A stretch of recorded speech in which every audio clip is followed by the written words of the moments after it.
سلام بچه، امیدوارم حالتون عالی باشه. من کارم ویژن هستم. خیلی خوش اومدیم به این ویدیو جدید. تو این ویدیو قراره با هم چند تا تنظیم و نکته رو بررسی کنیم که میتونه باعث بشه کال آف دیوتی موبایل روی گوشیمون روونتر اجرا بشه و لگ و افت فریم کمتری داشته باشیم.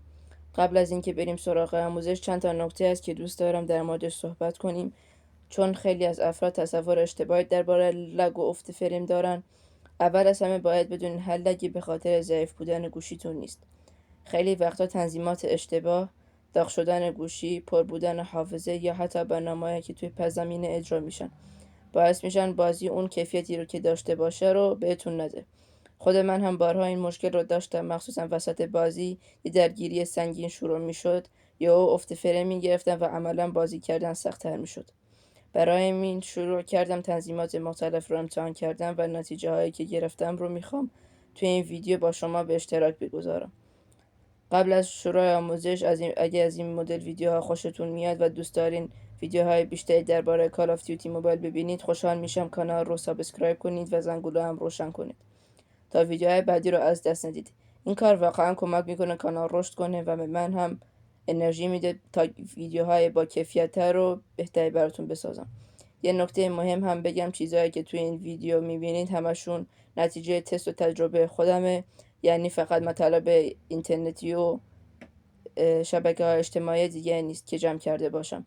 سعی میکنم هر چیزی که واقعا تاثیر داشته رو نگه دارم و چیزهایی که فقط شایع بودن رو حذف کنم.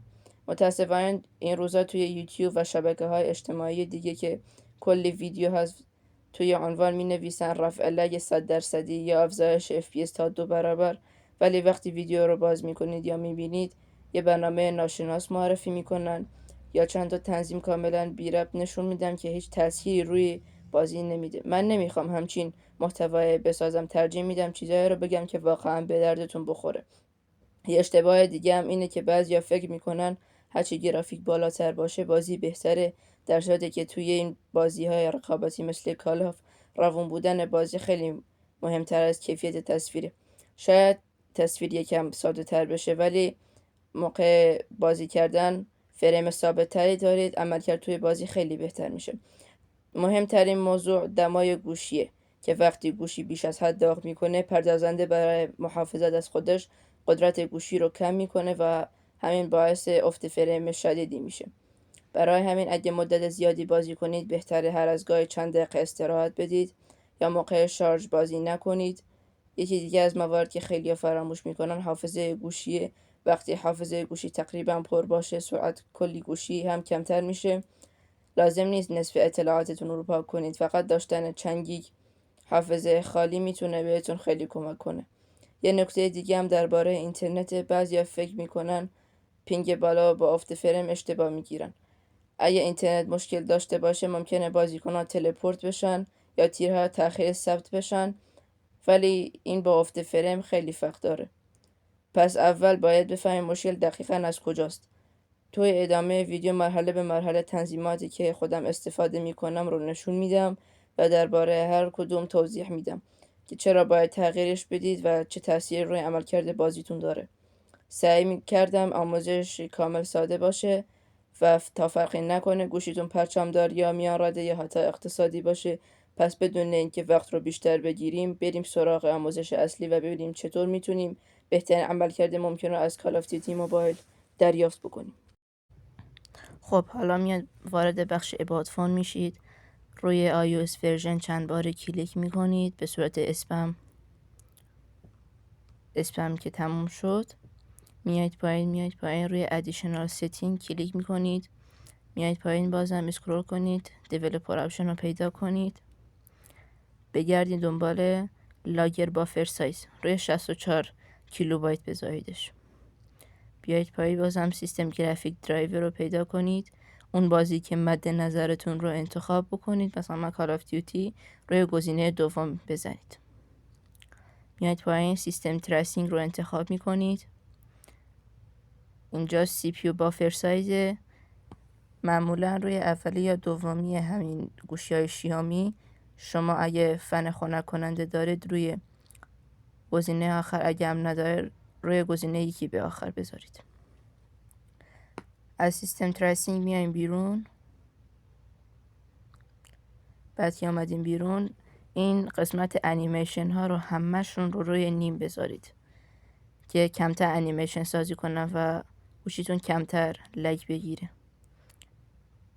این بخش که تموم شد میان روی فورس 4X MSA فعال میکنید که 4 برابر توان خود گوشی رو براتون میذاره. بعد که تموم شد میاد وارد بخش اپس، شو اپس رو میزنید. تموم شد روی باتری اند پرفورمنس میزنید و کلیر کش و کلیر دیتاش میکنید. این کار رو که تموم کردید میاد روی خود کال آف دیوتی. خب حالا برای گوشی های سامسونگ روی اباوت فون میزنید، میایید پایین روی سافوار اینفورمیشن میزنید. بعد که زدید روی بورد نامبر چند بار به صورت اسپم کلیک میکنید تا حالت دیولپر مود براتون فعال بشه، همون به حالت برنامه نویسی. میایید پایین گزینه پایین اباوت فونه اون رو میزنید، میایید پایین روی سیستم گرافیک درایور میذارید، هر بازی که دوست داشتین رو انتخاب کنید، روی گزینه دومی بزنید. خب بعد از این که زدید میایید پایین روی انیمیشن ها، همشون رو روی نیم میذارید که کمتر انیمیشن سازی کنه براتون.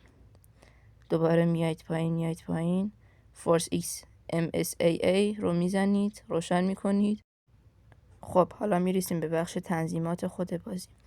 گرافیک کوالیتی رو روی اولی میذارید و روی حد اکثر میذارید فریم ریتو. فکر کنم حالا برای همه گوشی ها مکسش اومده. اونو که زدید میایید پایین اسکرول میکنید، این گزینه رو همشون رو آف میکنید، مثل من بچینید تقریبا. اینم آف.